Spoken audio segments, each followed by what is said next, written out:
Hey everyone, and welcome to Pinterest vs. Reality. I'm your host, Riley.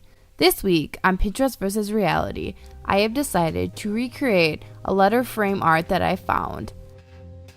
The original idea was recreated using the initials of a college.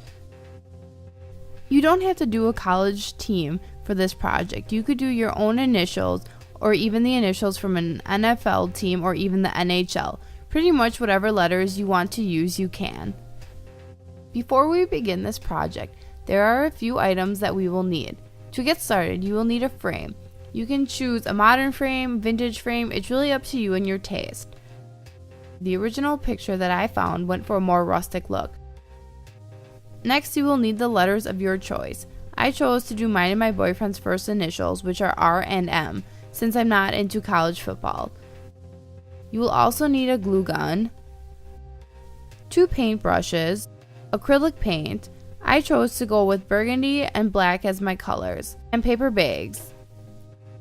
Once you have all these, we are ready to begin. The first step is to make sure that you lay paper bags on the ground, just in case, so you don't spill paint while you are painting. Then you can begin painting your first letter. It is important to make sure you continually go in the same direction when painting the letters. Otherwise, if you paint vertically and then horizontally, you will see the uneven lines when it dries. Once you have finished painting your first letter, go ahead and set it aside so that it can dry. Now you can begin to paint your second letter. I put 3 coats on my letters because I wanted them to appear as a dark, deep red versus a lighter red. The letters dried very fast. It took no more than 5 minutes at the most. After they were dry, I set the R on top of the M to see how they would align on each other. The next step was the hardest for me. I wanted to put a different design on my letters rather than the polka dots. I decided to go with the chevron design. I thought about many ways to do this. My first idea was to just draw the design on each letter individually, but I soon realized that if I did that, then the designs wouldn't line up evenly when I put the letters together. So I decided that I would lay the letters on one another and see how they would lay on the frame. Once I had them laid out, I began to draw my design on the letters. This part of the project took me the longest. It took me around an hour to get the lines of the chevron design to line up perfectly.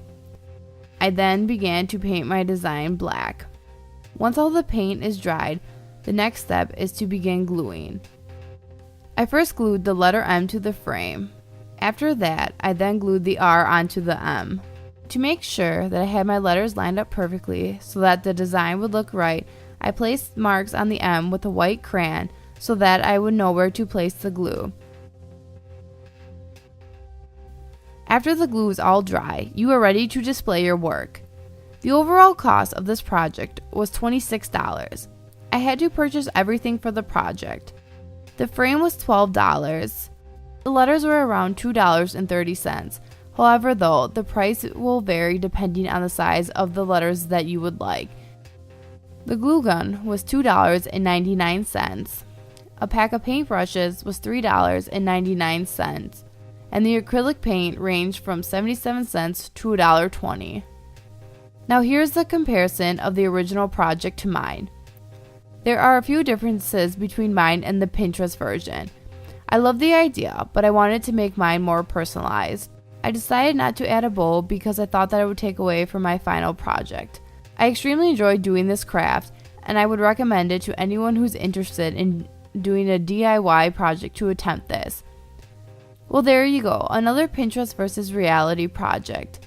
This time, I have to say that Pinterest and reality were a little more truthful on this project than when it came to my pumpkin craft for my last podcast. Feel free to comment below to suggest a DIY project that you would like to see me do next time.